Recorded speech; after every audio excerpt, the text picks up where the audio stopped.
നമസ്തേ, ഞാൻ മായ ജയമോഹൻ.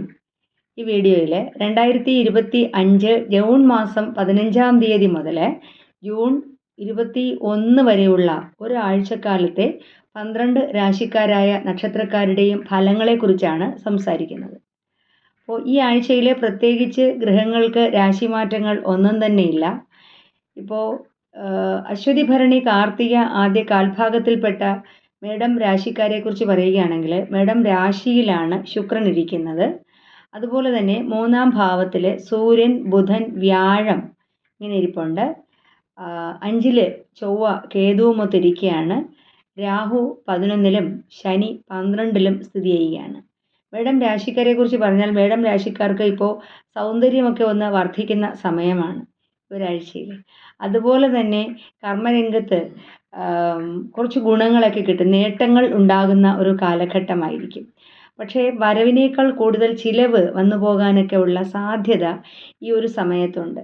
ഓപ്പോസിറ്റ് സെക്സിലുള്ള ആൾക്കാർ ഒരു അട്രാക്ഷൻ ഉണ്ടാകാനുള്ള സാധ്യത, ഇൻ്റർവ്യൂ പോലുള്ള കാര്യങ്ങളിലൊക്കെ പങ്കെടുക്കുകയാണെങ്കിൽ അവിടെ വിജയം ഉണ്ടാകുന്നതിന് സാധ്യതയുള്ള ഒരു സമയമാണ്. അപ്പോൾ കരിയറിൽ ഗ്രോത്ത് ഉണ്ടാകുന്ന സമയം. പക്ഷേ സാമ്പത്തിക കാര്യങ്ങൾ പറയുകയാണെങ്കിൽ വ്യാഴം ഇപ്പോൾ 3-ാം ഭാവത്തിലാണ് ഇരിക്കുന്നത്. അപ്പോൾ അത് ഒരു ഗുണം കിട്ടത്തില്ല സാമ്പത്തിക കാര്യങ്ങളിൽ. അതുപോലെ സന്താനങ്ങളെ കൊണ്ട് എന്തെങ്കിലുമൊക്കെ ചെറിയ ചെറിയ വിഷമതകൾ ഉണ്ടാകാനൊക്കെ ഉള്ള സാധ്യത, കുഞ്ഞുങ്ങൾക്ക് ആരോഗ്യപരമായിട്ട് എന്തെങ്കിലും ബുദ്ധിമുട്ടുകൾ വരാനൊക്കെ ഉള്ള സാധ്യത അതെല്ലാം ഈ ഒരു കാലഘട്ടത്തിൽ ഉണ്ടെന്ന് പറയാം.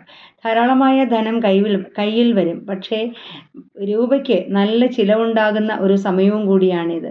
അപ്പോൾ ആ ഒരു ധനവിഷയങ്ങളിൽ അത്ര ഒരു കംഫർട്ട് അതായിട്ടല്ലെങ്കിലും മറ്റുള്ള കാര്യങ്ങൾ ചിന്തിക്കുകയാണെങ്കിൽ ഒരു പൊതുവിൽ ഒരു നല്ല ആഴ്ചയായിരിക്കും മേടം രാശിക്കാരായ നക്ഷത്രക്കാർക്ക് ഉണ്ടാകുന്നത്. കാർത്തിക അവസാന 3/4 ഭാഗം രോഹിണി, മകയിരം ആദ്യ പകുതിയിൽപ്പെട്ട ഇടവം രാശിക്കാർക്ക് ഇടവം രാശിയുടെ 2-ാം ഭാവത്തിലാണ് സൂര്യനും ബുധനും വ്യാഴവും ഇരിക്കുന്നത്. അതുപോലെ തന്നെ 4-ലാണ് ചൊവ്വ കേതുവുമൊത്ത് ഇരിക്കുന്നത്. 10-ാം ഭാവത്തിൽ രാഹുവും 11-ൽ ശനിയും 12-ൽ ശുക്രനും കാണുന്നു. ഇടവം രാശിക്കാർക്ക് വിദേശവുമായിട്ട് ബന്ധപ്പെട്ട് എന്തെങ്കിലും യാത്രകൾ ആഗ്രഹിക്കുകയാണെങ്കിൽ അത് ശരിയായി, പേപ്പർ വർക്കുകൾ ബുദ്ധിമുട്ടിരിക്കുകയാണെങ്കിൽ അത് ശരിയായി കിട്ടുന്ന ഒരു സമയമായിരിക്കും. പക്ഷേ വീടിനുള്ളിൽ കുഞ്ഞുങ്ങൾ, ഭാര്യ ഭർത്താക്കന്മാർ തമ്മിലോ അല്ലെങ്കിൽ മാതാപിതാക്കൾ തമ്മിലോ മാതാപിതാക്കന്മാരുമായിട്ടോ അഭിപ്രായ വ്യത്യാസം, തർക്കം ഇതൊക്കെ ഉണ്ടാകുന്നതിന് സാധ്യതയുണ്ട്. കുടുംബ അന്തരീക്ഷത്തിന് അത്ര ഒരു സുഖകരമായിട്ടുള്ള ഒരു സമയം ആയിരിക്കുകയില്ല. ധാരാളമായി ധനവരവുണ്ടാകും. പക്ഷേ വരവിൻ്റെ ഇരട്ടി ചെലവുകൾ വന്നു കയറുന്ന ഒരു സമയമാണ്. നമ്മുടെ അക്കൗണ്ട് കാലിയായിരിക്കും. മാത്രവുമല്ല ഒരു രൂപയെങ്കിലും ഒരു ബാധ്യതയും ഉണ്ടാകാനുള്ള സാധ്യത ഈ ഒരാഴ്ചയിൽ ഉണ്ട് എന്ന് തന്നെ പറയാനുള്ളത്. ഇടവം രാശിക്കാരെ സംബന്ധിച്ച് മാതാവിൻ്റെ ആരോഗ്യവുമായിട്ട് ബന്ധപ്പെട്ട് ചെറിയൊരു ശ്രദ്ധ ആവശ്യമുള്ള ഒരു സമയം കൂടിയാണിത്. എന്തെങ്കിലും ഒരു ഗവൺമെൻറ്റുമായിട്ട് ബന്ധപ്പെട്ട് എന്തെങ്കിലും പ്രമോഷനോ അല്ലെങ്കിൽ ശമ്പള കൂടുതലോ ഒക്കെ എക്സ്പെക്റ്റ് ചെയ്തിരിക്കുന്ന ആൾക്കാരാണെങ്കിൽ അത് സാധിച്ചു കിട്ടുന്ന ഒരു സമയമാണ്. പുതിയ വേക്കൻസികൾ, പുതിയ ജോബിന് വേണ്ടി സെർച്ച് ചെയ്തുകൊണ്ടിരിക്കുന്നവർക്കും അവർക്കും അനുകൂലമായിട്ടുള്ള ഒരു സമയമായിരിക്കും ഈ ഒരു കാലഘട്ടം. ഇൻ്റർവ്യൂ പോലുള്ള കാര്യങ്ങൾ, വൈവ പോലുള്ള പരീക്ഷകൾ, നമ്മുടെ സംസാരിക്കേണ്ട ആവശ്യമുള്ള കാര്യങ്ങൾ അതിനകത്തൊക്കെ വിജയമുണ്ടാകുന്ന ഒരു സമയമാണ്. അപ്പോൾ ഇടവം രാശിക്കാരെ സംബന്ധിച്ചിടത്തോളം കുറച്ച് ഗുണങ്ങളൊക്കെ കിട്ടുന്ന ഒരു കാലഘട്ടമായിരിക്കും ഇത്. പക്ഷെ കിട്ടുന്ന ജോലിയിൽ നമ്മൾ എടുക്കുന്ന എഫേർട്ടിനുള്ള ഔട്ട്പുട്ട് കിട്ടാനായിട്ട് കുഞ്ഞു പ്രയാസമുള്ള ഒരു സമയമാണ്. ഹാർഡ് വർക്ക് ചെയ്യേണ്ടതായിട്ട് വരും. പിന്നെ കമ്പ്യൂട്ടറുമായിട്ട് ബന്ധപ്പെട്ട് ജോലി എടുക്കുന്ന ആൾക്കാർ, എഴുത്തുകാർ അങ്ങനെയൊക്കെ ഉള്ളവർക്ക് വളരെ അനുകൂലമാണ്. സിനിമ സംഗീത രംഗത്ത് പ്രവർത്തിക്കുന്ന ആൾക്കാർക്കും ഗുണകരമായിട്ടുള്ള ഒരാഴ്ചയായിരിക്കും ഈ വരുന്ന ഒരാഴ്ച എന്ന് പറയുന്നത്. അടുത്തത് മിഥുനം രാശിയിൽപ്പെട്ട നക്ഷത്രങ്ങളാണ്. മിഥുനം രാശിക്കാർ മകയിരം അവസാന പകുതി, തിരുവാതിര, പുണർദം ആദ്യ 3/4 ഭാഗത്തിൽപ്പെട്ട നക്ഷത്രങ്ങളാണ്. മിഥുനം രാശിയിലാണ് സൂര്യൻ ബുധനുമായിട്ടും വ്യാഴവുമായിട്ടും ചേർന്നിരിക്കുന്നത്. അതുപോലെ തന്നെ 3-ാം ഭാവത്തിലാണ് കേതു ചൊവ്വയുമൊത്ത് ഇരിക്കുന്നത്. 9-ാം ഭാവത്തിൽ രാഹുവും 10-ൽ ശനിയും 11-ൽ ശുക്രനും കാണുന്നു. അപ്പോൾ പാട്ട്, ഡാൻസ്, അഭിനയം മുതലായ കാര്യങ്ങളിൽ ഒരു പുരോഗതി ഉണ്ടാകുന്ന അങ്ങനെയുള്ളവർക്ക് പുരോഗതി ഉണ്ടാകുന്ന സമയം. ഇതുപോലുള്ള ഐറ്റംസിൻ്റെ കോമ്പറ്റീഷനിലൊക്കെ പങ്കെടുക്കുകയാണെങ്കിൽ അവിടെ വിജയമുണ്ടാകുന്ന ഒരു സമയമാണ്. എന്നാൽ ആരോഗ്യപരമായിട്ട് അസിഡിറ്റി പോലത്തെ വിഷയങ്ങളോ നേത്രരോഗങ്ങളോ ഉണ്ടാകുന്നതിന് സാധ്യതയുള്ള ഒരു സമയം, ദൈവാധീനം കുറഞ്ഞു പോകുന്ന ഒരു കാലഘട്ടമാണിത്. നന്നായിട്ട് വിഷ്ണുവിനെ പ്രാർത്ഥിക്കേണ്ട സമയമാണ്. സഹോദരങ്ങളെ കൊണ്ട് ഗുണങ്ങൾ കുറഞ്ഞു പോകുന്ന സമയം, സഹോദരങ്ങൾക്ക് ആരോഗ്യ വിഷയങ്ങൾ, പ്രത്യേകിച്ച് രക്തദൂഷ്യ രോഗങ്ങളോ അല്ലെങ്കിൽ വാഹനങ്ങൾ ഉപയോഗിക്കുമ്പോൾ ശ്രദ്ധിച്ചില്ലെന്നുണ്ടെങ്കിൽ മുറിവ്, ചതവ് ഇങ്ങനെയൊക്കെ ഉണ്ടാകാനൊക്കെ ഉള്ള സാധ്യത, കറണ്ടുമായിട്ട് ബന്ധപ്പെട്ട് തീയുമായിട്ട് ബന്ധപ്പെട്ടൊക്കെ എന്തെങ്കിലുമൊക്കെ ബുദ്ധിമുട്ടുകൾ വരാനൊക്കെ ഉള്ള ഒരു സാധ്യതയും ഈ ഒരു കാലഘട്ടത്തിൽ ഉണ്ട്. അപ്പോൾ പുതിയ വസ്ത്രങ്ങൾ വാങ്ങുക, ആഭരണങ്ങൾ വാങ്ങുക, അതിനൊക്കെ അനുകൂലമായിട്ടുള്ള ഒരു ആഴ്ചയാണിത്. അങ്ങനെ എന്തെങ്കിലും നേട്ടങ്ങളൊക്കെ കിട്ടുന്നതിന് സാധിക്കുന്ന ഒരു സമയമാണ്. വിഷ്ണുവിനെ നന്നായി പ്രാർത്ഥിക്കേണ്ട ഒരു കാലഘട്ടമാണ്. വിഷ്ണു സഹസ്രനാമം ജപിക്കുന്നതും ഭാഗവതം ആദിയായ കാര്യങ്ങൾ, നാരായണീയം ഇങ്ങനെയൊക്കെ വായിക്കുകയാണെങ്കിലും അതിനകത്തൊക്കെ ഒരു വൈഷ്ണവ സംതൃപ്തി ഉണ്ടാകും. അതുപോലെ തന്നെ പുരുഷ സൂക്ത അർച്ചന അല്ലെങ്കിൽ നാരായണ സൂക്ത അർച്ചനയൊക്കെ ക്ഷേത്രത്തിൽ ചെയ്യുന്നത് നല്ലതായിരിക്കും. ഈശ്വരാധീനം വർദ്ധിച്ചു കിട്ടുന്ന, കാരണം വ്യാഴം ഇരിക്കുന്നത് മിഥുനം രാശിയിലാണ്.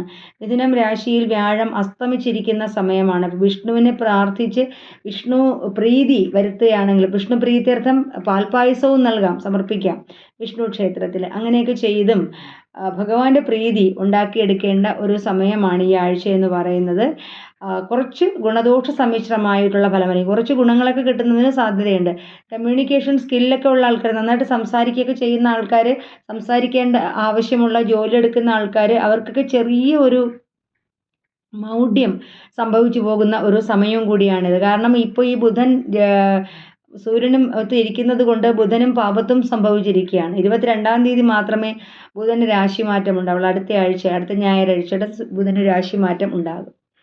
അതുവരെയുള്ള സമയവും കുറച്ച് പ്രയാസമായിരിക്കും മിഥുനം രാശിക്കാരെ സംബന്ധിച്ചിടത്തോളം. ഈ ആഴ്ച അത്ര വലിയ ഗുണഫലങ്ങളെ തരുന്ന ഒരാഴ്ചയായിട്ട് പറയാനായിട്ട് കഴിയുന്നില്ല. പക്ഷേ വിശേഷ വസ്ത്രങ്ങൾ, ആഭരണങ്ങൾ, നമുക്ക് എന്തെങ്കിലും കല്യാണങ്ങൾ പോലുള്ള, അതായത് ഒരു ഗെറ്റ് ടുഗദറിനൊക്കെ പങ്കെടുക്കുന്നതിനൊക്കെ സാധിക്കുന്ന ഒരു സമയം. പിന്നെ പ്രണയബന്ധത്തിലിരിക്കുന്ന ആൾക്കാർക്ക് പ്രണയം ഉദ്ദീപിക്കപ്പെടുന്ന, അതായത് കുറച്ച് നന്നായിട്ട് മുന്നോട്ടൊക്കെ പോകുന്ന സമയം, കല്യാണം നോക്കിയിരിക്കുന്നവർ കല്യാണം സാധിച്ചു കിട്ടുന്ന സമയം, അങ്ങനെയൊക്കെ ചിന്തിക്കാവുന്നതാണ്. അതെല്ലാം ഗുണം കിട്ടുന്ന ഒരു കാലഘട്ടമാണ്. അടുത്തത് കർക്കിടകം രാശിക്കാരാണ്. കർക്കിടകം രാശിയിൽപ്പെട്ട നക്ഷത്രങ്ങൾ പുണർദം അവസാന കാൽഭാഗം, പൂയം, ആയില്യം നക്ഷത്രങ്ങളാണ്. കർക്കിടകൻ രാശിക്കാരെ സംബന്ധിച്ചിടത്തോളം വളരെ ഗുണകരമായിട്ടുള്ള ഒരു ആഴ്ച അല്ല ഇത്. ആരോഗ്യപരമായിട്ട് നന്നായിട്ട് ശ്രദ്ധിക്കേണ്ട ഒരു സമയമാണ്. അസിഡിറ്റി പോലുള്ള കാര്യങ്ങൾ, സ്കിന്നുമായിട്ട് ബന്ധപ്പെട്ട് ഡ്രൈ സ്കിന്ന്, ഡാൻഡ്രഫ് മുതലായവയൊക്കെ വരുന്നതിനും ചെറിയ ചെറിയ കുരുക്കൾ, ചെറിയ കുഞ്ഞു കുഞ്ഞു കുരുക്കൾ പോലെയൊക്കെ സ്കിന്നിൽ വരുന്നതിന് സാധ്യതയുള്ള ഒരു സമയമാണ്. അതുപോലെ നേത്രരോഗങ്ങൾ ഉണ്ടാകുന്നതിനും അസിഡിറ്റി പോലത്തെ പ്രോബ്ലംസ് ഉണ്ടാകാനൊക്കെ ഉള്ള സാധ്യതയും ഈ ഒരു കാലഘട്ടത്തിൽ ഉണ്ട്. എന്നാൽ കർമ്മരംഗത്ത് എന്തെങ്കിലും പുരോഗതി കിട്ടും, അല്ലെങ്കിൽ പ്രമോഷനോ അല്ലെങ്കിൽ സ്ഥാനക്കയറ്റമോ എന്തെങ്കിലുമൊക്കെ കിട്ടുന്നതിന് സാധ്യതയുണ്ട്. വരവിനേക്കാൾ കൂടുതൽ ചിലവോ അല്ലെങ്കിൽ നമ്മൾ പ്രതീക്ഷിക്കാത്ത രീതിയിലുള്ള ധനച്ചിലവുകൾ ഉണ്ടാകുന്നതിന് സാധ്യതയുള്ള ഒരു സമയമാണ്. സംസാരിക്കുന്നത് വളരെയധികം സൂക്ഷിച്ച് സംസാരിച്ചില്ല എന്നുണ്ടെങ്കിൽ നമ്മുടെ നാവിൽ കൂടി തീയാണ് വരുന്നത്. അപ്പോൾ ശത്രുക്കൾ ഉണ്ടാകുന്നതിന് സാധ്യത, അല്ലെങ്കിൽ നമ്മൾ പറയുന്ന കാര്യങ്ങളെ വസ്തുതകളെ വളച്ചൊടിക്കപ്പെടാനൊക്കെ ഉള്ള സാധ്യത, അതെല്ലാം ഈ ഒരു കാലഘട്ടത്തിൽ ഉണ്ട് എന്ന് പറയണം. അതുപോലെ തന്നെ സാമ്പത്തിക കാര്യങ്ങൾ, പൈസ ധനപരമായിട്ട് വരവുണ്ടാകും, പക്ഷേ തീയിൽ കൊണ്ടുവച്ചതുപോലെയാണ് രൂപ. അത്രയ്ക്ക് തീയിൽ നോട്ടുകൾ കൊണ്ടുവയ്ക്കുമ്പോൾ കരിഞ്ഞു പോകുമല്ലോ, അതേപോലെ നമ്മൾ കയ്യിൽ വരുന്ന കാശ് വേഗത്തിൽ കത്തിപ്പോകും. അതായത് ചിലവുകൾ, നമ്മൾ വിചാരിക്കാത്ത രീതിയിൽ ചിലവുകൾ വന്നിട്ട് ധനപരമായിട്ട് ലോസൊക്കെ ഉണ്ടാകുന്നതിന് സാധ്യതയുള്ള ഒരു സമയമാണ്. അപ്പോൾ കർക്കിടകം രാശിക്കാരെ സംബന്ധിച്ച് പറയുകയാണെങ്കിലും അത്ര ഗുണകരമായിട്ടുള്ള ഒരാഴ്ച അല്ല ഈ വരുന്ന ആഴ്ച. അടുത്തത് ചിങ്ങം രാശിക്കാരാണ്. ചിങ്ങം രാശിയിൽപ്പെട്ട നക്ഷത്രങ്ങൾ മകം, പൂരം, ഉത്രം ആദ്യ കാൽഭാഗത്തിൽപ്പെട്ട നക്ഷത്രങ്ങളാണ്. ചിങ്ങം രാശിയിലാണ് ചൊവ്വയും കേതുവുമൊത്ത് യോഗം ചെയ്തിരിക്കുന്നത്. 7-ാം ഭാവത്തിൽ രാഹുവും 8-ൽ ശനിയും കാണുന്നു. അതുപോലെ 9-ൽ ശുക്രനും 11-ൽ സൂര്യനും ബുധനും വ്യാഴവും കൂടി ഇരിക്കുന്ന സമയമാണ്. അപ്പോൾ ഭയങ്കര ടെൻഷനായിരിക്കും, സ്ട്രെസ്സ് കൂടിയ ഒരാഴ്ചയായിരിക്കും ഈ ആഴ്ച എന്ന് പറയുന്നത്. അതുപോലെ തന്നെ ചീത്തപ്പേര് കേൾക്കുന്നതിന് സാധ്യതയുള്ള ഒരു കാലഘട്ടം ആണിത്. ഗവൺമെൻറ്റുമായിട്ട് ബന്ധപ്പെട്ട് നേട്ടങ്ങൾ ഉണ്ടാകുന്ന സമയം, സർക്കാരിൽ നിന്ന് എന്തെങ്കിലും ആനുകൂല്യങ്ങൾ കിട്ടുന്നതിനോ അല്ലെങ്കിൽ സർക്കാർ ജോലി കിട്ടുന്നതിന് സാധിക്കുന്ന കാഴ്ചയ്ക്ക് അതിന് സാധിക്കുന്ന ഒരു സമയമാണ്. ഇൻ്റർവ്യൂകൾ പോലുള്ള കാര്യങ്ങളിലൊക്കെ വിജയമുണ്ടാകുന്ന ഒരു സമയം. അതായത് നമ്മുടെ വൈവ പോലുള്ള കാര്യങ്ങൾ, സംസാരിക്കേണ്ട കാര്യം വരുന്ന അതിനകത്തൊക്കെ വിജയമുണ്ടാകുന്ന ഒരു സമയമാണ്. അതുപോലെ ചിങ്ങം രാശിക്കാർക്ക് വീട്, വാഹനങ്ങൾ, എന്തെങ്കിലും ആർഭാടത്വമൊക്കെ ആഗ്രഹിക്കുകയാണെങ്കിൽ അത് സാധിച്ചു കിട്ടും. വിശേഷ വസ്ത്രലാഭം ഉണ്ടാകുന്ന ഒരു സമയം, ബ്യൂട്ടി പാർലർ, കോസ്മെറ്റിക്സ് കിട്ടുക, ഇങ്ങനെയൊക്കെയുള്ള കാര്യങ്ങളിലൊക്കെ ഒരു നേട്ടമുണ്ടാകുന്ന ഒരു കാലഘട്ടമായിരിക്കും ഇത്. ചിങ്ങം രാശിക്കാരെ സംബന്ധിച്ചിടത്തോളം പക്ഷേ ശിവഭഗവാനെ നന്നായി പ്രാർത്ഥിക്കുകയും ശിവക്ഷേത്രത്തിൽ ജലധാര കൊടുക്കുകയൊക്കെ ചെയ്യുന്നത് നല്ലതായിരിക്കും. ശിവഭജനം വളരെ അത്യാവശ്യം. അതുപോലെ ഏതെങ്കിലും മുരുകക്ഷേത്രത്തിൽ മുരുകന് പഞ്ചാമൃത അഭിഷേകമൊക്കെ നടത്തുന്നത് നല്ലതായിരിക്കും. അങ്ങനെയൊക്കെ ചെയ്യുകയാണെന്നുണ്ടെങ്കിൽ നമ്മുടെ സ്ട്രെസ്സ് കുറച്ച് കുറഞ്ഞു കൊണ്ടുവരാനായിട്ട് കഴിയും. അടുത്തത് കന്നിരാശിക്കാരാണ്. ഉത്രം അവസാന മുക്കാൽ ഭാഗം, അത്തം, ചിത്തിര ആദ്യ പകുതിയിൽപ്പെട്ട നക്ഷത്രങ്ങളാണ് കന്നിരാശിയിൽപ്പെട്ട നക്ഷത്രങ്ങൾ. കന്നിരാശിക്കാരെ സംബന്ധിച്ച് കന്നിരാശിയുടെ 6ാം ഭാവത്തിലെ രാഹുവും 7ൽ ശനിയും 8ൽ ശുക്രനും 10ൽ സൂര്യനും ബുധനും വ്യാഴവും 11ൽ ചൊവ്വ കേതുവും ഒത്തും ഇരിക്കുകയാണ്. അപ്പോൾ കന്നിരാശിക്കാരെ സംബന്ധിച്ചിടത്തോളവും ആ വ്യാഴത്തിൻ്റെ അസ്തമം 10ാം ഭാവത്തിൽ വ്യാഴം അസ്തമിച്ചിരിക്കുകയാണ്. അപ്പോൾ കർമ്മരംഗത്ത് നമ്മൾ ഇന്ന് വരെ നേടിക്കൊണ്ടിരുന്ന ആ ഒരു വരുമാനത്തിൽ ചെറിയൊരു കമ്മിയൊക്കെ ഉണ്ടാകുന്ന ഒരു ആഴ്ചയാണിത് എന്ന് പറയാം. അതുപോലെ തന്നെ കന്നിരാശിക്കാരെ സംബന്ധിച്ച് മൂത്രാശയ സംബന്ധമായിട്ട് എന്തെങ്കിലും രോഗമൊക്കെ ഉള്ള ആൾക്കാർ ഒന്ന് ശ്രദ്ധിച്ചിരിക്കേണ്ട ഒരു സമയമാണ്. എന്തെന്ന് വെച്ചാൽ ആ യൂറിനറി ഇൻഫെക്ഷൻ പോലെയോ റീപ്രൊഡക്റ്റീവ് ഓർഗനുമായി ബന്ധപ്പെട്ട് അവിടെ ഫംഗസ് പോലെ അങ്ങനത്തെ എന്തെങ്കിലുമൊക്കെ ബുദ്ധിമുട്ടുകളൊക്കെ വരുന്നതിന് സാധ്യതയുള്ള ഒരു സമയം കൂടിയാണ് ഈ ഒരു കാലഘട്ടം എന്ന് പറയാം. അതുപോലെ നേത്രരോഗങ്ങൾ ഉണ്ടാകുന്നതിന് സാധ്യതയുള്ള ഒരു സമയം, ശരീരത്തിൽ ചെറിയ റാഷസ് പോലെയോ അങ്ങനെ എന്തെങ്കിലും വരാനൊക്കെ ഉള്ള സാധ്യതയുണ്ട്.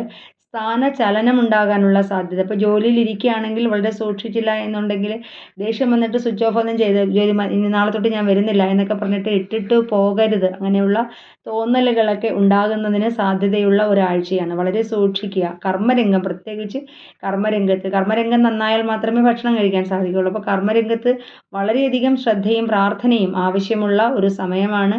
ശ്രീകൃഷ്ണസ്വാമി ക്ഷേത്രത്തിൽ ശ്രീകൃഷ്ണസ്വാമിയെ പ്രാർത്ഥിക്കുന്നതും ശ്രീകൃഷ്ണസ്വാമിക്ക് തൃക്കൈ വെണ്ണ കൊടുക്കുന്നത്, പച്ചപ്പട്ട്, തുളസിമാല മുതലായവയെല്ലാം കൊടുക്കുന്നത് വളരെ നല്ലതായിരിക്കും. കർമ്മരംഗത്തിൻ്റെ പുഷ്ടി ഉണ്ടാകും. അതുപോലെ മുരുകക്ഷേത്രത്തിൽ മുരുകനെ നന്നായി പ്രാർത്ഥിക്കുക. നമ്മുടെ ജാതകത്തിനകത്ത് ചൊവ്വ സ്ത്രീരാശിയിൽ ആണ് ഇരിക്കുന്നതെന്നുണ്ടെങ്കിൽ തീർച്ചയായിട്ടും കാളിയെ പ്രാർത്ഥിക്കുന്നത് നല്ലതായിരിക്കും. അതായത് ഇടവത്തിലോ കർക്കിടകത്തിലോ കന്നിയിലോ വൃശ്ചികത്തിലോ മകരത്തിലോ മീനത്തിലോ ചൊവ്വ ഇരിക്കുകയാണെന്നുണ്ടെങ്കിൽ സ്ത്രീരാശിയാണ്. അങ്ങനെയുള്ള ആൾക്കാർ കാളിയെ, ഭദ്രകാളി അമ്മയെ നന്നായി പ്രാർത്ഥിക്കുക. അമ്മയുടെ പ്രീതി ഉണ്ടാക്കിയെടുക്കേണ്ട ഒരു കാലഘട്ടമാണ് ഈ ഒരു സമയം. അപ്പം നമുക്ക് അസുഖങ്ങളിൽ നിന്നും മാറ്റം ഉണ്ടാകും. കന്നിരാശിക്കാരെ സംബന്ധിച്ച് പറയുകയാണെങ്കിൽ യൂട്രസുമായിട്ട് ബന്ധപ്പെട്ട, അതായത് ഇറഗുലർ പീരിയഡ്സോ എന്തെങ്കിലും ഒരു gynaec problem, heavy bleeding, less bleeding ഇങ്ങനെയൊക്കെ ഉണ്ടാകുന്നതിനൊക്കെ, യൂട്രസ് പ്രോബ്ലമൊക്കെ ഉണ്ടാകുന്നതിന് സാധ്യതയുള്ളൊരു കാലഘട്ടമാണ്. അതിപ്പോൾ ഈ ഒരാഴ്ചയിലെ കാര്യം മാത്രവുമല്ല, ശനിയുടെ 7ാം ഭാവത്തിലെ സ്ഥിതിയെ കണ്ടിട്ട് പറഞ്ഞതാണ്. അപ്പോൾ അതുകൊണ്ട് അങ്ങനെയൊക്കെയുള്ള ബുദ്ധിമുട്ടുകൾ ഉണ്ടാകുന്നതിന് സാധ്യതയുണ്ട്. പ്രത്യേകിച്ച് ഇപ്പോൾ ചൊവ്വ വന്നിട്ട് കേതുവുമൊത്ത് യോഗം ചെയ്യുകയും ചെയ്തു. അപ്പോൾ രക്തദൂഷ്യ രോഗങ്ങളൊക്കെ വരുന്നതിന് ചാൻസ് ഉള്ള ഒരു കാലഘട്ടമാണ്. നന്നായിട്ട് പ്രാർത്ഥിക്കേണ്ട ഒരു സമയമാണെന്ന് അർത്ഥം. അടുത്തത് തുലാം രാശിക്കാരാണ്. തുലാം രാശിയിൽപ്പെട്ട നക്ഷത്രങ്ങൾ ചിത്തിര അവസാന പകുതി, ചോതി, വിശാഖം ആദ്യ മുക്കാൽ ഭാഗത്തിൽപ്പെട്ട നക്ഷത്രങ്ങളാണ്. തുലാം രാശിയുടെ 5ാം ഭാവത്തിലെ രാഹുവും 6ൽ ശനിയും 7ൽ ശുക്രനും 9ാം ഭാവത്തിലെ സൂര്യൻ, ബുധൻ, വ്യാഴം എന്നീ ഗ്രഹങ്ങളും 11ൽ ചൊവ്വ കേതുവുമൊത്തും ഇരിക്കുന്ന ഒരു സമയമാണ്. അപ്പോൾ തുലാം രാശിക്കാരെ സംബന്ധിച്ച് പറയുകയാണെങ്കിൽ കുറച്ച് ഗുണങ്ങളൊക്കെ ഉള്ള ഒരാഴ്ചയായിരിക്കും ഈ ആഴ്ച. അപ്പോൾ സാമ്പത്തികമായിട്ടൊക്കെ കുറച്ച് നേട്ടങ്ങളൊക്കെ ഉണ്ടാകുന്നതിനൊക്കെ സാധ്യതയുണ്ട്. പക്ഷേ തുമ്മൽ, ജലദോഷം, അലർജിക് പ്രോബ്ലംസ് അങ്ങനെയോ അല്ലെങ്കിൽ ഉറങ്ങുമ്പോൾ കൂർക്കം വലിക്കുന്ന കാര്യങ്ങളോ അങ്ങനെയൊക്കെ ഉണ്ടാകുന്നതിന് സാധ്യതയുള്ള ഒരു സമയമാണ്. അതുപോലെ തന്നെ നമ്മുടെ കർമ്മരംഗത്ത് ഭാഗ്യങ്ങൾ, നമുക്ക് പണം വരും, പക്ഷെ നമുക്ക് വിചാരിക്കാത്ത രീതിയിലുള്ള ചിലവുകൾ, ശത്രുക്കൾ ഉണ്ടാകുന്നതിനുള്ള സാധ്യത അതൊക്കെ ഉണ്ട്. വിദേശവുമായി ബന്ധപ്പെട്ട് എന്തെങ്കിലും നേട്ടങ്ങൾ കിട്ടുന്ന ഒരു സമയം. വിദേശ യാത്രകൾ ചെയ്യുന്നതിന് സാധിക്കും. വിദേശത്ത് ഇരിക്കുന്ന ആൾക്കാരാണെങ്കിലും അവരുടെ കരിയറിൽ ഗ്രോത്ത് ഉണ്ടാകുന്ന ഒരു സമയമാണ്. പൊതുവിൽ പറയുകയാണെങ്കിലും തുലാം രാശിയിൽപ്പെട്ട നക്ഷത്രക്കാർക്ക് കുറച്ച് അനുകൂലമായിട്ടുള്ള ഒരു സമയമാണ്. എന്നാൽ മദ്യപാന സ്വഭാവമൊക്കെ ഉള്ള ആൾക്കാർ, കാടുകളി അങ്ങനെയൊക്കെയുള്ള ആൾക്കാർ ഇത് ഉള്ള ഒരു ശ്രദ്ധ ആവശ്യമുണ്ട്. അപ്പോൾ അതിനുള്ള ടെൻഡൻസി കൂടുന്ന ഒരു സമയമാണ്. അതുപോലെ തന്നെ ഭാര്യാഭർത്താക്കന്മാർ തമ്മിലും കുഞ്ഞു കുഞ്ഞു തർക്കങ്ങൾ, അഭിപ്രായ വ്യത്യാസങ്ങൾ ഇതൊക്കെ ഉണ്ടാകുന്നതിന് സാധ്യത. പ്രണയിതാക്കൾ തമ്മിലും ഇതുപോലെയുള്ള വിഷയങ്ങൾക്ക് സാധ്യതയുള്ള ഒരാഴ്ചയാണ്. നന്നായിട്ട് പ്രാർത്ഥിക്കേണ്ട ഒരു സമയം, ഐക്യമത്യ സൂക്തമൊക്കെ ചെയ്തിട്ട് പ്രാർത്ഥിക്കേണ്ട ഒരു സമയമാണ് ഈ ഒരു കാലഘട്ടം എന്ന് പറയുന്നത്. അപ്പോൾ ഓപ്പോസിറ്റ് സെക്സിലുള്ള ആൾക്കാരുമായിട്ട് കൂടുതൽ ഇൻറ്ററാക്ഷൻ ചെയ്താൽ പേരുദോഷം കേൾക്കാനൊക്കെ ഉള്ള ചാൻസും ഉണ്ട്. കാരണം ശുക്രൻ ഇരിക്കുന്നത് ചൊവ്വയുടെ രാശിയിലാണ്. അപ്പോൾ അതുകൊണ്ട് അങ്ങനെയൊക്കെയുള്ള ബുദ്ധിമുട്ടുകൾ ഉണ്ടാകുന്നതിനും സാധ്യതയുള്ള ഒരു സമയമാണ്. അപ്പോൾ പ്രാർത്ഥന ആവശ്യം, ചെറിയ രീതിയിൽ ആവശ്യമുണ്ടെന്നർത്ഥം. കുറച്ച് ഗുണകരമായിട്ടുള്ള ഒരു രാശിയാണ് അടുത്ത ആഴ്ചയിലത്തേക്ക്. അടുത്തത് വൃശ്ചികം രാശിക്കാരാണ്. വൃശ്ചികം രാശിയിൽപ്പെട്ട നക്ഷത്രങ്ങൾ വിശാഖം അവസാന കാൽഭാഗം, അനിഴം, തൃക്കേട്ട നക്ഷത്രങ്ങളാണ്. വൃശ്ചികം രാശിയുടെ 4-ാം ഭാവത്തിൽ രാഹുവും 5-ൽ ശനിയും 6-ൽ ശുക്രനും ഇരിക്കുന്നു. 8-ൽ സൂര്യൻ ബുധനുമായിട്ടും വ്യാഴവുമായിട്ടും യോഗം ചെയ്തിരിക്കുകയാണ്. അതുപോലെ തന്നെ 10-ാം ഭാവത്തിൽ ചൊവ്വ കേതുവുമൊത്തും യോഗം ചെയ്തിരിക്കുന്ന കാലഘട്ടമാണിത്. കർമ്മരംഗത്ത് വളരെയധികം ശ്രദ്ധ ആവശ്യമാണ്. പ്രത്യേകിച്ച് computer, electrical, electronics, fire and safety, police, പട്ടാളം, റിയൽ എസ്റ്റേറ്റ് ബിസിനസ്, ലോഹ വ്യാപാരങ്ങൾ, അതായത് ഇരുമ്പുരുക്ക് വ്യാപാരം, സ്വർണം അതിനകത്ത് പെടും കേട്ടോ, സ്വർണം, വെള്ളി ആദിയായ കാര്യങ്ങൾ. അങ്ങനെയൊക്കെ ഉള്ള ആൾക്കാർക്ക് കരിയറിൽ ഒരു ശ്രദ്ധ ആവശ്യമുണ്ട്. ശത്രുക്കൾ ഉണ്ടാകുന്നതിനൊക്കെ സാധ്യതയുള്ള ഒരു കാലഘട്ടമാണിത് എന്ന് പറയാം. നമ്മൾ സംസാരിക്കേണ്ട ആവശ്യം, അല്ലെങ്കിൽ പബ്ലിക് ഇൻറ്ററാക്ഷനൊക്കെ ഉള്ള ജോലി എടുക്കുന്ന ആൾക്കാരും ഒന്ന് ശ്രദ്ധിച്ചിരിക്കേണ്ട ഒരു സമയമാണ് ഈ ഒരു സമയം എന്ന് പറയാം. ശരീരത്തിലെ ചെറിയ ചെറിയ കുരുക്കൾ പോലെയോ, ഡ്രൈ സ്കിന്ന്, ഡാൻഡ്രഫ്, സ്കിൻ ഡിസീസുകൾ എന്തെങ്കിലും വരുന്നതിന് സാധ്യതയുള്ള ഒരു സമയം. അതുപോലെ തന്നെ പറയുകയാണെങ്കിൽ നമുക്ക് ശബ്ദം, കഫവുമായിട്ട് ബന്ധപ്പെട്ട് ശബ്ദോടൊപ്പ് തൊണ്ടവേദന ആദിയായ ബുദ്ധിമുട്ടുകൾ ഉണ്ടാകുന്നതിന് സാധ്യതയുള്ള ഒരു സമയമാണ്. നേത്രരോഗങ്ങൾക്ക് സാധ്യതയുള്ള ഒരു സമയമാണ്. വരവ് ഉണ്ടാകും. വരവ് എന്ന് പറയുന്നത് ധനപരമായിട്ട് പുഷ്ടി വരും. പക്ഷെ നമ്മുടെ കയ്യിൽ സേവിങ്സ് ഒന്നും കാണത്തില്ല. വരവ് സമം ചിലവ് എന്നുള്ള അവസ്ഥയിലായിരിക്കും ഇപ്പോൾ ഉണ്ടാകുന്നത്. പഠിക്കുന്ന കുഞ്ഞുങ്ങളും വളരെ ശ്രദ്ധ ആവശ്യമുള്ള ഒരു ആഴ്ചയാണ്. പരീക്ഷയ്ക്കൊക്കെ നമ്മൾ വിചാരിക്കുന്ന രീതിയിലുള്ള മാർക്ക് കിട്ടാനൊക്കെ പ്രയാസം, അല്ലെങ്കിൽ മറന്നു പോകുന്നതിന് സാധ്യത, നമ്മളെ മെമ്മറി പവർ ലോസ് ആയി പോകുന്ന ഒരു കാലഘട്ടം കൂടിയായിരിക്കും ഇത്. അപ്പം നന്നായിട്ട്, മീൻസ് പഠിച്ചത് മറന്നു പോവുക എന്നർത്ഥം കേട്ടോ. അപ്പോൾ അങ്ങനെയൊക്കെയുള്ള ബുദ്ധിമുട്ടുകൾ ഉള്ളത് കൊണ്ട് നന്നായിട്ട് ഭഗവാനെ പ്രാർത്ഥിച്ചിരിക്കേണ്ട ഒരു സമയമാണ് വിദ്യാഭ്യാസത്തിന് വേണ്ടിയിട്ട്. അതിന് ശ്രീകൃഷ്ണസ്വാമി ക്ഷേത്രത്തിലെ ശ്രീകൃഷ്ണസ്വാമിക്ക് വിദ്യാഗോപാല മന്ത്ര അർച്ചനകൾ കൊടുക്കുന്നതും, പച്ചപ്പട്ട്, തുളസിമാല മുതലായവ കൊടുക്കുന്നത്, കദളിപ്പഴം കൊടുക്കുന്നതൊക്കെ നല്ലതായിരിക്കും. അങ്ങനെയൊക്കെ ചെയ്യുകയാണെങ്കിൽ ആ ഒരു വിദ്യയ്ക്ക് ഒരു പുരോഗതി ഉണ്ടാകും. അടുത്തത് മകരം രാശിക്കാരാണ്. മകരം രാശിയിൽപ്പെട്ട നക്ഷത്രങ്ങൾ ഉത്രാടം അവസാന മുക്കാൽ ഭാഗം, തിരുവോണം, അവിട്ടം ആദ്യ പകുതിയിൽപ്പെട്ട നക്ഷത്രങ്ങളാണ്. മകരം രാശിയുടെ 2-ാം ഭാവത്തിലെ രാഹു 3-ൽ ശനിയും 4-ൽ ശുക്രനും ഇരിക്കുകയാണ്. 6-ാം ഭാവത്തിൽ സൂര്യൻ ബുധനുമായും വ്യാഴവുമായും യോഗം ചെയ്തിരിക്കുന്നു. 8-ാം ഭാവത്തിലെ ചൊവ്വ കേതുവുമൊത്തും യോഗം ചെയ്തിരിക്കുന്ന സമയമാണിത്. മകരം രാശിക്കാരെ സംബന്ധിച്ചിടത്തോളം യാത്രകൾ വളരെയധികം സൂക്ഷിക്കേണ്ട ഒരു സമയം. വണ്ടികൾ കൈകാര്യം ചെയ്യുമ്പോൾ സൂക്ഷിക്കേണ്ടതാണ്. അതുപോലെ ഓപ്പറേഷനുകൾ പോലെയൊക്കെയുള്ള കാര്യങ്ങൾ ഉള്ള ആൾക്കാരൊക്കെ ആണെങ്കിൽ വളരെ നന്നായി ഭഗവാനെ പ്രാർത്ഥിക്കുക. ഇല്ലെങ്കിൽ ജൂലൈ മാസം 28ലേക്ക് മാറ്റാൻ സാധിക്കും എന്നുണ്ടെങ്കിൽ അതിന് ശേഷം ചെയ്യുന്നത് നല്ലതായിരിക്കും. ആരോഗ്യപരമായിട്ട് നല്ല സമയമല്ല. മൃത്യുഞ്ജയ അർച്ചനകൾ കൊടുക്കുന്നതും ധന്വന്തരി മന്ത്ര അർച്ചന കഴിക്കുന്നതും വളരെ നല്ലതായിരിക്കും. അതുപോലെ തന്നെ മകരം രാശിക്കാരെ സംബന്ധിച്ചിടത്തോളം ഗവൺമെൻറ്റുമായിട്ട് ബന്ധപ്പെട്ട് അത്ര ഗുണകരമായിട്ടുള്ള ഒരു സമയം ആയിരിക്കുകയില്ല. നമ്മൾ ഹയർ അതോറിറ്റിയുമായിട്ട് ബന്ധപ്പെട്ടുമൊക്കെ നമ്മൾ സംസാരിക്കുന്നതൊക്കെ ഒന്ന് ശ്രദ്ധിച്ച് ചെയ്യേണ്ടത് നല്ലതായിരിക്കും. ശരീരത്തിലെ മുറിവ് ചതവുകളൊക്കെ ഉണ്ടായിട്ട് പാടുകളൊക്കെ വരുന്നതിന് സാധ്യതയുള്ള ഒരു സമയമാണ്.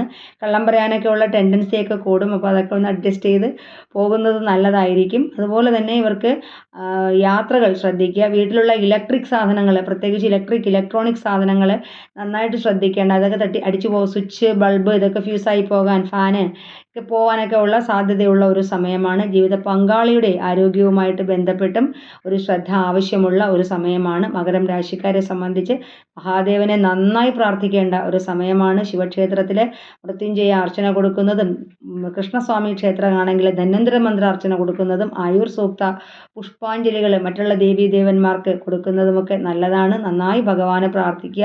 അടുത്ത മുരുകൻ്റെ അമ്പലം ഉണ്ടെന്നുണ്ടെങ്കിൽ മുരുകന് അഭിഷേകങ്ങൾ, ഭസ്മാഭിഷേകം, അതുപോലെ തന്നെ പഞ്ചാമൃതാഭിഷേകം, ക്ഷീരാഭിഷേകം ആദ്യായ കാര്യങ്ങളൊക്കെ ചെയ്ത് പ്രീതി ഉണ്ടാക്കിയെടുക്കേണ്ട ഒരു കാലഘട്ടമാണിത്. അടുത്തത് കുംഭം രാശിക്കാരാണ്. കുംഭം രാശിയിൽപ്പെട്ട നക്ഷത്രങ്ങൾ അവിട്ടം അവസാന പകുതി, ചതയം, പൂരുരുട്ടാതി ആദ്യ മുക്കാൽ ഭാഗത്തിൽപ്പെട്ട നക്ഷത്രങ്ങളാണ്. കുംഭം രാശിയിലാണ് രാഹു ഇപ്പോൾ ഇരിക്കുന്നത്. 2-ൽ ശനിയും 3-ൽ ശുക്രനും 5-ാം ഭാവത്തിൽ വ്യാഴം സൂര്യനും ബുധനുമായിട്ട് യോഗം ചെയ്തിരിക്കുകയാണ്. 7-ൽ ചൊവ്വ കേതുവുമൊത്തും യോഗം ചെയ്തിരിക്കുന്നു. കുംഭം രാശിക്കാരെ സംബന്ധിച്ചിടത്തോളം കുടുംബജീവിതത്തിനകത്ത്, അതായത് ഭാര്യ ഭർത്താക്കന്മാർ തമ്മിൽ ഒരു എന്തെങ്കിലുമൊക്കെ വിള്ളലുകൾ, അഭിപ്രായ വ്യത്യാസങ്ങൾ, തർക്കങ്ങൾ ഇതൊക്കെ ഉണ്ടാകുന്നതിന് സാധ്യതയുണ്ട്. ഭാര്യയുടെ അല്ലെങ്കിൽ ജീവിത പങ്കാളിയുടെ ആരോഗ്യവുമായിട്ട് ബന്ധപ്പെട്ട് നല്ല ഒരു ശ്രദ്ധ ആവശ്യമുള്ള ഒരു സമയമാണിത്. മുറിവ്, ചതവ് ഇതൊക്കെ ഉണ്ടാകുന്നതിന് സാധ്യതയുണ്ട്. അതുപോലെ തന്നെ നമ്മുടെ സഹോദരങ്ങളെ കൊണ്ട് എന്തെങ്കിലുമൊക്കെ ഗുണങ്ങളൊക്കെ കിട്ടുന്നതിന് സാധ്യത, സഹോദരങ്ങൾക്ക് നമുക്ക് എന്തെങ്കിലും ഗിഫ്റ്റൊക്കെ കൊടുക്കുന്നതിനൊക്കെ സാധിക്കുന്ന ഒരു സമയമാണ്. ഒരു ഉൾവലിയുന്ന സ്വഭാവം ഉണ്ടാകും. അതായത് എനർജറ്റിക് ആയിട്ട് ഇറങ്ങിപ്പോയി ചെന്ന് കാര്യങ്ങൾ ചെയ്യുക, അല്ലെങ്കിൽ സംസാരിക്കുക, എവിടെയെങ്കിലും സംസാരിക്കേണ്ട ഒരു ആവശ്യം ഉണ്ടെങ്കിൽ അവിടെ മടി പിടിച്ചിങ്ങനെ ബാക്കിലോട്ട് മാറി മാറി പതുങ്ങി പോകാനൊക്കെ ഉള്ള സാധ്യത, അതൊക്കെയുള്ള കാലമാണ്. കുംഭരാശിക്കാർ പൊതുവിലെ കുംഭരാശിയിൽ രാഹു ഇരിക്കുകയാണ്. പൊത്തിൽ പോയി ഒളിക്കുന്നതാണ്, പാമ്പ് മാളത്തിൽ കയറി ഒളിക്കുമ്പോൾ ഇങ്ങനെ പതുങ്ങിയിരിക്കുന്ന ഒരു ടെൻഡൻസി വരുന്നതിന് സാധ്യതയുള്ളൊരു സമയമാണ്. ആ ഒരു വിഷയത്തിൽ വളരെയധികം ശ്രദ്ധിക്കേണ്ടതാണ്. ദമ്പതിമാർ തമ്മിൽ അനൈക്യം ഉണ്ടാകുന്നതിന് സാധ്യതയുള്ള ഒരു സമയമാണ്. വിവാഹമോചനവുമായി ബന്ധപ്പെട്ട് ചിന്തിച്ചിരിക്കുന്ന ആൾക്കാരാണെങ്കിലും ഇപ്പോൾ പിരിഞ്ഞു പോകാനൊക്കെ ഉള്ള സാധ്യതയുള്ള ഒരു കാലഘട്ടമാണ്. കുംഭം രാശിക്കാരെ സംബന്ധിച്ച് കുംഭം രാശിക്കാരുടെ മക്കൾക്ക് വിദ്യാഭ്യാസവുമായിട്ട് ബന്ധപ്പെട്ട് നല്ല റിസൾട്ടൊക്കെ കിട്ടാനും സന്തോഷങ്ങൾ അവരെ കൊണ്ടുണ്ടാകാനും ഒക്കെ ഉള്ള സാധ്യതയും ഈ ഒരു കാലഘട്ടത്തിൽ ഉണ്ടെന്ന് പറയാം. ഈ ഒരു ആഴ്ചയിൽ ഉണ്ട് എന്ന് പറയാം. അടുത്തത് മീനം രാശിക്കാരാണ്. പൂരുരുട്ടാതി അവസാന കാൽഭാഗം, ഉത്രട്ടാതി, രേവതി നക്ഷത്രങ്ങളാണ് മീനം രാശിയിൽപ്പെട്ട നക്ഷത്രങ്ങൾ. മീനം രാശിയിലാണ് ശനി ഇരിക്കുന്നത്. അതുപോലെ തന്നെ ശുക്രൻ 2-ാം ഭാവത്തിലും 4-ൽ സൂര്യൻ, ബുധൻ, വ്യാഴം എന്നിവയും 6-ാം ഭാവത്തിൽ കേതുവും 12-ൽ രാഹുവും ഇരിക്കുന്ന ഒരു സമയമാണിത്. മീനം രാശിക്കാരെ സംബന്ധിച്ചിടത്തോളം അവരുടെ ഫ്രണ്ട്സുമായിട്ട് ചേർന്ന് കൂട്ടു ബിസിനസ്സുകൾ ചെയ്യുന്നതിന് അനുയോജ്യമായിട്ടുള്ള ഒരു സമയമല്ല. കൂട്ടുകാരുമൊത്ത് യാത്രകൾ വല്ലതും പ്ലാൻ ചെയ്തിരിക്കണമെങ്കിൽ അതിന് അനുകൂലമായിട്ടുള്ള ഒരു സമയമല്ല. മീൻസ് അവരുടെ ഫ്രണ്ട്സ് ട്രസ്റ്റ് വർത്തി അല്ലാതായി പോകുന്ന ഒരു കാലഘട്ടമാണ്. നന്നായിട്ട് കെയർഫുൾ ആയിരിക്കണം. നമ്മുടെ ലൈഫ് കെയർഫുള്ളായിട്ട് അവരെ നമ്മുടെ ജീവിതത്തിൽ കൊണ്ടുപോവുകയാണ് എന്നുണ്ടെങ്കിൽ ഈ വിഷയത്തിൽ നിന്ന് മാറ്റം ഉണ്ടാകും. മീനം രാശിക്കാരെ സംബന്ധിച്ചിടത്തോളം കർമ്മരംഗത്ത് അത്ര ഒരു ഗുണം കിട്ടുന്ന ഒരാഴ്ച ആയിരിക്കുകയില്ല ഈ ഒരാഴ്ച. നന്നായി ഭഗവാനെ പ്രാർത്ഥിക്കുക. അതുപോലെ തന്നെ സിനിമാ സംഗീത രംഗത്ത് പ്രവർത്തിക്കുന്ന ആൾക്കാർക്ക് നേട്ടമുള്ള സമയമാണ്. അതുപോലെ തന്നെ ബ്യൂട്ടി പാർലർ, വസ്ത്രവ്യാപാരം മുതലായ രംഗത്തൊക്കെ പ്രവർത്തിക്കുന്നവർക്കും ഗുണങ്ങളെ കിട്ടുന്ന ഒരു സമയമായിരിക്കും. പക്ഷേ എല്ലാ കാര്യങ്ങൾക്കും ഒന്ന് തള്ളേണ്ടി വരും. അതായത് നമുക്ക് കാലിബർ അല്ലെങ്കിൽ കഴിവുണ്ട്, പക്ഷേ എഴുന്നേറ്റ് പോയി ആക്റ്റീവായിട്ട് ഇത് എനർജറ്റിക് ആയിട്ട് പോയി ചെന്ന് ഇത് ചെയ്യാതെ ഒതുങ്ങി ഒളിച്ചിരിക്കുന്ന ഒരു സ്വഭാവം കുംഭരാശിക്കാർക്ക് ഉണ്ടാകുന്ന ഒരു സമയമാണ്. മീനൻ രാശിക്കാർക്ക് ഉണ്ടാകുന്ന ഒരു സമയമാണ്. അത് മാറി എനർജറ്റിക് ആയിട്ട് പോയി ചെന്ന് കാര്യങ്ങൾ ചെയ്യേണ്ട കാലഘട്ടം. നന്നായി ഭഗവാനെ പ്രാർത്ഥിക്കുക. പിന്നെ മുറിവ്, ചതവ്, ശത്രുക്കൾ, ഓപ്പറേഷൻ പോലുള്ള കാര്യങ്ങൾ, അല്ലെങ്കിൽ നമ്മുടെ ശരീരത്തിൽ നിന്നും രക്തം പൊടിഞ്ഞു വരാനൊക്കെ സാധ്യതയുള്ള ഒരു കാലഘട്ടം. വളരെ ശ്രദ്ധിക്കണം. ആരോഗ്യ വിഷയങ്ങളിൽ ഈ യാത്രകളും കാര്യങ്ങളും ഒക്കെ ശ്രദ്ധിച്ചിരിക്കേണ്ട ഒരു സമയമാണ്. പിന്നെ മീനൻ രാശിക്കാരെ സംബന്ധിച്ച് പറയുകയാണെങ്കിലും ഗുണദോഷ സമ്മിശ്രമായിട്ടുള്ള ഒരു കാലഘട്ടമായിരിക്കും ഇതെന്ന് പറയാം. അപ്പോൾ വിഷ്ണുവിനെ നന്നായി പ്രാർത്ഥിക്കേണ്ട ഒരു സമയമാണ്. വിഷ്ണു ക്ഷേത്രത്തിലെ വിഷ്ണുവിന് പാൽപ്പായസം കൊടുക്കുന്നതും വിഷ്ണു സഹസ്രനാമ അർച്ചനകൾ കൊടുക്കുന്നതും നാരായണ സൂക്ത അർച്ചന, ഭാഗ്യസൂക്തം, പുരുഷ സൂക്തം ആദ്യമായവയൊക്കെ കൊടുക്കുന്നത് നല്ലതായിരിക്കും. അങ്ങനെയൊക്കെ ചെയ്യുകയാണെങ്കിൽ വിഷ്ണുവിൻ്റെ പ്രീതി ഉണ്ടായി കിട്ടുകയും നമുക്കൊരു ഐശ്വര്യം വരികയും ചെയ്യും. വിഷ്ണു ഭഗവാനാണ്, മഹാവിഷ്ണുവായിട്ടാണ് സങ്കല്പിക്കുന്നത്. വ്യാഴം അസ്തമിച്ചിരിക്കുകയാണ്. അപ്പോൾ നന്നായിട്ട് പ്രാർത്ഥന ആവശ്യമുണ്ടെന്ന് അർത്ഥം. ജ്യോതിഷ സംബന്ധമായിട്ടുള്ള എല്ലാ സംശയങ്ങൾക്കും എൻ്റെ വാട്സപ്പ് നമ്പറുമായിട്ട് ബന്ധപ്പെടാവുന്നതാണ്. വീണ്ടും കാണാം. നന്ദി.